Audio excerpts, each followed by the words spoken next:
وہ عورتیں اور یہ عورتیں، تاریخ سے سبق آموز واقعہ۔ پہلے زمانے میں صرف مرد ہی تقوی اختیار نہیں کرتے تھے بلکہ اس زمانے کی عورتیں بھی بہت زیادہ پارسا ہوتی تھیں۔ عورتوں کے تقوی کا عالم یہ تھا کہ وہ حلال و حرام اور مشتبہ چیزوں پر بہت غور و فکر کیا کرتی تھیں۔ عورتوں کے تقوی کا ایک ایسا ہی واقعہ سن لیں۔ امام احمد بن حنبل کے بیٹے کا نام عبداللہ تھا۔ یہ عبداللہ فرماتے ہیں کہ ایک مرتبہ میں اپنے والد گرامی کے پاس بیٹھا ہوا تھا کہ اس دوران ایک بوڑھی عورت آئی اور اس نے میرے والد صاحب سے ایک مسئلہ پوچھا۔ ذرا مسئلہ توجہ طلب ہے۔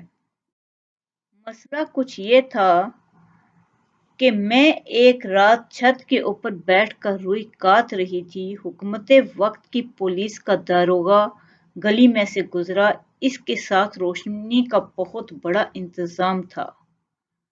وہ کچھ دیر کے لیے وہاں رک گیا، وہاں کسی سے بات چیت کرنے لگا۔ جب روشنی زیادہ ہو گئی اور مجھے روئی اچھی طرح نظر آنے لگی تو میں نے جلدی جلدی کاٹنا شروع کر دی۔ میں کافی دیر جلدی روئی کاٹتی رہی۔ جب وہ داروغہ چلا گیا تو مجھے بعد میں خیال آیا کہ ان کا پیسہ تو مشتبہ قسم کا ہوتا ہے۔ میں نے اور اس کی روشنی سے فائدہ اٹھا کر بہت زیادہ کاٹ لیا ہے۔ اب یہ روئی میرے لیے جائز ہے یا نہیں؟ میں کافی دیر سوچتی رہی اور پھر آپ کے پاس یہ مسئلہ لے آئی۔ امام احمد بن حنبل نے جواب دیا، تم اس ساری روئی کو صدقہ کر دو، اللہ تمہیں اور رزق عطا فرمائیں گے۔ حضرت عبداللہ کہتے ہیں کہ میں نے یہ سن کر بڑا حیران ہو گیا کہ یہ کیا جواب ہوا۔ جواب تو یہ ہونا چاہیے تھا کہ جتنی مقدار اس روشنی میں کاٹی ہے اتنی صدقہ کر دو، لیکن ابا جی یہ فرما رہے ہیں کہ تمام روئی صدقہ کر دو، اور اس کے بعد وہ عورت بھی چلی گئی۔ وہ کہتے ہیں کہ کچھ دن بعد وہی بوڑھی عورت پھر آئی اور کہا کہ میں نے امام صاحب سے مسئلہ پوچھنا ہے۔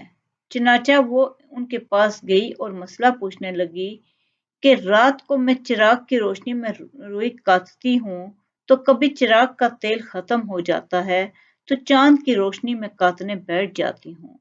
چراغ کی روشنی میں تو روئی مجھے صاف نظر آتی ہے، چاند کی روشنی میں صاف نظر آتی۔ اب بتائیں کہ جب میں گاہک کو روئی بیچوں تو مجھے کیا بتانا پڑے گا کہ یہ چراغ کی روشنی میں کاٹی گئی ہے، چاند کی روشنی میں کاٹی گئی ہے؟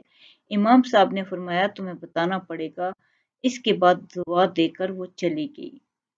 اسی طرح ایک دفعہ وہ پھر آئی تھی اور پوچھا کہ ایک دفعہ بادشاہ کا قافلہ گزر رہا تھا اور بادشاہ کے قافلے کو گزرتے بہت دیر لگی اور میں اپنے چراغ کو بجھا کر اس کی روشنی میں ہی روئی کاٹتی رہی، تو کیا میرے لیے یہ جائز ہے کہ ناجائز ہے؟ انہوں نے فرمایا کہ تم کون ہو؟ انہوں نے کہا کہ میں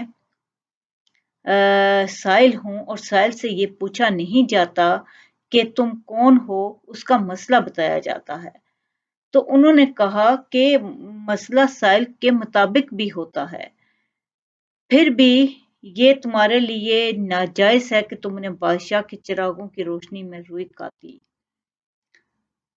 وہ پوچھ کر چلی گئی تو فرماتے ہیں کہ جب وہ چلی گئی تو امام صاحب کا اس کا تقوی دیکھ کر بہت حیران ہوئے اور مجھے فرمایا کہ اس عورت کے پیچھے جاؤ، دیکھو تو صحیح کس گھر کی عورت ہے۔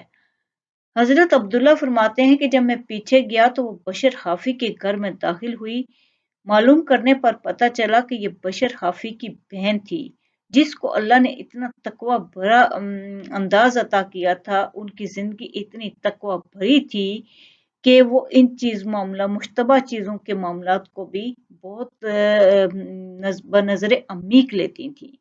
اس وقت کی عورتیں بھی حرام اور حلال اور مشتبہ چیزوں سے اتنا ہی بچتی تھیں، اگر دیکھا جائے تو قیامت کے دن تو یہ عورتیں سب سے آگے بڑھ جائیں گی۔ حرام مال دنیا اور آخرت دونوں میں وبال ہی بنے گا۔ اس میں سے بے سکونی، بے اطمینانی، بے ہدایتی کے راستے ہی عام ہوں گے اور طرح طرح کے ڈپریشن اور خرابیوں کا سبب ہی بنے گا۔ دنیا میں تو حرام مال سے وبال بنے گا ہی، لیکن آخرت میں بھی یہ حرام مال سے پلنے والا جسم